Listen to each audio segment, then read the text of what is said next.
നമ്മുടെ നാട്ടിലെ അമ്മായിയമ്മയും മരുമകളുമായിട്ടുള്ള ചില വിഷയങ്ങളുണ്ടല്ലോ, അതിന് ഇതുമായിട്ട് വിദൂരമായിട്ടുള്ള ഒരു സാമ്യമുണ്ട് കേട്ടോ. ഈ വീഡിയോ കാണുന്നത് രണ്ടും എന്റെ ഡോഗ്സ് ആണ്, രണ്ട് ഫീമെയിൽ ഡോഗ്സ് ആണ്. സാധാരണ ഇങ്ങനെ മൗണ്ട് ചെയ്യുന്നതെന്ന് പറയുന്നത് മെയിൽ ഡോഗ് ഫീമെയിൽ ഡോഗിന്റെ മേളിലല്ലേ. ഡോഗ്സിന്റെ ഇടയ്ക്ക് ഇത് ഡോമിനേറ്റ് ചെയ്യുന്നത് പോലാണ് ഈ കാണുന്നതെന്ന് പറയുന്നത്. ഇതേ രീതിയിൽ തന്നെയാണ് ഈ സെക്ഷൽ ബിഹേവിയറിന് കയറുന്നതെന്നും പറയുന്നത്. അപ്പോൾ ആൾക്കാർക്ക് പെട്ടെന്ന് വേർതിരിച്ചറിയാൻ പാടാണ്. ചില അമ്മായിയമ്മമാരുണ്ട് മരുമോളും സ്വന്തം മകനുമായിട്ട് അടുക്കുന്നതോ സ്നേഹിച്ചിരിക്കുന്നതോ സന്തോഷിക്കുന്നതോ ഒച്ചത്തിൽ കാര്യം പറയുന്നതോ ചിരിക്കുന്നതോ ഒന്നും ഇഷ്ടമായിരിക്കത്തില്ല. ഇതിനെല്ലാത്തിനകത്ത് എന്തെങ്കിലും നെഗറ്റീവ് കൊണ്ടിടും. ഇവരെ തമ്മിൽ അകറ്റാനായിട്ട് നോക്കുക, എന്തെങ്കിലും കാര്യത്തിൽ വിഷമങ്ങൾ, ഇവരെ എവിടെയെങ്കിലും ഒറ്റയ്ക്ക് പോകാൻ നോക്കി കഴിഞ്ഞാൽ അതിന് പാര വയ്ക്കാൻ ശ്രമിക്കുക. ഇങ്ങനെ പല കാര്യങ്ങളുണ്ട്. ഇത് ഡയറക്റ്റ് ആയിട്ട് എക്സ്പ്രസ് ചെയ്യത്തില്ല, വേറെ എന്തെങ്കിലുമൊക്കെ റീസൺസ് ആയിരിക്കും ഇതിൽ പറഞ്ഞു വരുന്നതെന്ന് പറയുന്നത്. അപ്പൊ ഇത് കണക്ട് ചെയ്യാനുള്ള കാരണം ഞാൻ ഡോഗ്സിലാണ് ഒരുപാട് നാളായിട്ട് സൈക്കോളജി സംബന്ധമായിട്ടുള്ള പഠനങ്ങളൊക്കെ നടത്തിക്കൊണ്ടിരിക്കുന്നതെന്ന് പറയുന്നത്. സെക്ഷൽ ഫ്രസ്ട്രേഷനുമായിട്ട് ബന്ധപ്പെട്ട കാര്യങ്ങൾ ഇതിനകത്ത് ഒരുപാട് കണക്റ്റഡ് ആയിട്ട് വരാറുണ്ട്. ലോകത്തുള്ള എല്ലാ അമ്മായിയമ്മയും മരുമോളും തമ്മിലുള്ള വഴക്കിനകത്തും ഇതാണ് കാരണം എന്നുള്ളതല്ല പറഞ്ഞത്. പക്ഷേ ഈ അമ്മായിയമ്മയ്ക്ക് മരുമകളും മോനും കൂടെ അടുത്തിടപഴകുന്നതോ സന്തോഷിക്കുന്നതോ അവരൊന്ന് ഹാപ്പി ആയിട്ട് പുറത്തു പോകുന്നതോ റൂമിനകത്ത് കയറി അടച്ചിട്ടിരിക്കുന്നതോ ഒക്കെ ദേഷ്യമാണ് എന്നുണ്ടെങ്കിൽ ഇതിനുള്ള സാധ്യത നല്ല കൂടുതലാണ്. ഫീമെയിൽ ഡോഗിന് സൈക്കിൾ വരുന്നതെന്ന് പറയുന്നത് 6 മാസം കൂടുമ്പോഴാണ്. മനുഷ്യർക്കാണെന്നുണ്ടെങ്കിൽ എല്ലാ മാസത്തിലും 28 ദിവസം കൂടുമ്പോൾ ഈ സൈക്കിൾ വന്നുകൊണ്ടിരിക്കുകയാണ്. അതുകൊണ്ട് അവരുടെ സെക്ഷൽ ഫീലിംഗ്സിന്റെ ആ ഒരു ഡ്യൂറേഷനും അതേപോലെ ഫ്രീക്വൻസി ഒക്കെ ഡോഗ്സിനെക്കാട്ടിൽ കൂടി വരും. അപ്പൊ നമ്മുടെ നാട്ടിലെ ഒരു രീതി അനുസരിച്ചിട്ട് ഒരിക്കലും ഈ ഫീലിംഗ്സ് എക്സ്പ്രസ് ചെയ്യപ്പെടാതെ കിടക്കുകയാണ്. കുട്ടിക്കാലം മുതലേ അങ്ങനെ ആയിരിക്കും. കുറെ കഴിയുമ്പോഴത്തേന് ഈ ഫീലിംഗ്സിനെ തിരിച്ചറിയാൻ പറ്റാതാവും. ഇതിന് പകരം പുറത്ത് വന്നുകൊണ്ടിരിക്കുന്നതെന്ന് പറയുന്നത് ദേഷ്യം ഉണ്ടാകും, വിഷമം ഉണ്ടാകും, ഫ്രസ്ട്രേഷൻ ഉണ്ടാകും, അസൂയ ഉണ്ടാകും. ഇവിടെ ഒരു മെയിൽ ഡോഗ് ഉണ്ട്, 5 ഫീമെയിൽ ഡോഗും ഉണ്ട്. മിക്കവാറും പല മാസങ്ങളിൽ ഏതെങ്കിലും ഒരു ഫീമെയിലിനെ മെയിലുമായിട്ട് മേറ്റിങ്ങിന് നമ്മൾ അലോ ചെയ്യുകയും ബാക്കിയുള്ള ഫീമെയിൽസിനെ നമ്മൾ മാറ്റിയിടുകയും ചെയ്യാറുണ്ട്. അപ്പൊ ഈ മാറ്റിയിടുന്ന, അതായത് സെക്ഷൽ ഫീലിംഗ്സ് ഫുൾഫിൽ ചെയ്യാൻ പറ്റാത്ത ഫീമെയിൽസിന് ഈ മാസങ്ങളിൽ ഭയങ്കര ദേഷ്യവും ഫ്രസ്ട്രേഷനും ജലസിയും എല്ലാം കൂടുതലായിട്ടുണ്ടായിരിക്കും. മേറ്റിംഗ് കിട്ടിക്കഴിഞ്ഞ ഫീമെയിൽ ഡോഗ് എന്ന് പറയുന്നത് ഹാപ്പി ആയിരിക്കും. ഇതെല്ലാം കഴിഞ്ഞിട്ട് അവർ എവിടെയെങ്കിലും പോയി കിടക്കത്തതേ ഉള്ളൂ. ബാക്കിയുള്ളവർ ദേഷ്യപ്പെടുകയോ ഒക്കെ ചെയ്ത് കഴിഞ്ഞാലും വലിയതായിട്ടൊന്നും മൈൻഡ് ചെയ്യാറ്.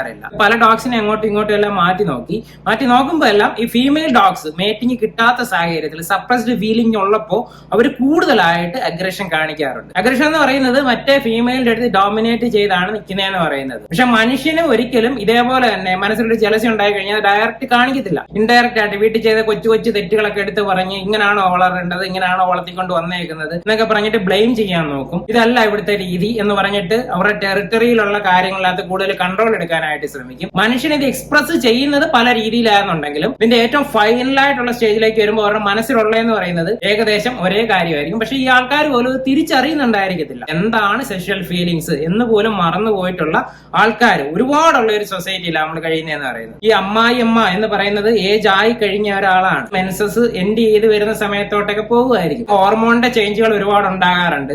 ആ സമയത്തും അവരുടെ ഈ പറഞ്ഞ ടെറിട്ടറി പ്രൊട്ടക്ഷൻ എന്ന് പറയുന്ന കാര്യം അവിടെ ഉണ്ടാകുമല്ലോ. മരുമോള് വരുവാണ്, പുതിയൊരാൾ, അതായത് വളരെ എനർജറ്റിക് ആയിട്ടുള്ള യങ് ആയിട്ടുള്ള സുന്ദരിയായിട്ടുള്ള ഒരാൾ വീട്ടിലോട്ട് വരുവാണ്. ഒരു വിധത്തിൽപ്പെട്ട എല്ലാ ഇമോഷൻസിലും അഡ്വാൻറ്റേജ് ഈ അമ്മയ്ക്ക് തന്നെ ഉണ്ട്, ഒരു കാര്യത്തിൽ ഒഴിച്ച്. അവരുടെ ഇന്റിമസി എന്ന് പറയുന്നത്, സെക്ഷൽ ഫീലിംഗ്സ് എന്ന് പറയുന്നത് അവിടെ ഉണ്ടാകുന്നത് ഈ വരാൻ പോകുന്ന, വിവാഹം കഴിച്ചിട്ട് വരാൻ പോകുന്ന മരുമകളുടെ അടുത്താണ്. അപ്പൊ ആ ഒരു ഫീലിംഗ്സിൽ മാത്രം ഉണ്ടാകുന്ന ഇൻസെക്യൂരിറ്റി ബാക്കി കാര്യത്തിലേക്കെല്ലാം ഗ്രാജുവലി സ്പ്രെഡായി വരും. ഇത് സബ് കോൺഷ്യസ്ലി നടക്കുന്നത് കൊണ്ടിട്ട് ഇവർ അറിയുന്നില്ല എന്തുകൊണ്ടിട്ടാണ് ഇങ്ങനെ ഒരു ഇൻസെക്യൂരിറ്റി നമുക്ക് ഉണ്ടാവുന്നത് എന്നുള്ളത്. ചെറിയ കാര്യങ്ങൾ അങ്ങോട്ടും ഇങ്ങോട്ടും ഒക്കെ വഴക്ക് പറഞ്ഞും കുറ്റപ്പെടുത്തിയൊക്കെ സ്റ്റാർട്ട് ചെയ്യും. ഓരോ മാസവും ഈ ഒരു ടൈം പീരീഡിൽ, അതായത് ഈ മെൻസ്ട്രേഷൻ ഉണ്ടാകുന്നതൊക്കെ ടൈം പീരീഡ് അനുസരിച്ചിട്ട് ഈ ഒരു കാര്യം കൂടുതലായിരിക്കും. നമ്മുടെ ഡോഗ്സിനകത്ത് നടന്ന സ്റ്റഡീസിനകത്ത് അതാണ് ഏകദേശം മനസ്സിലായത്.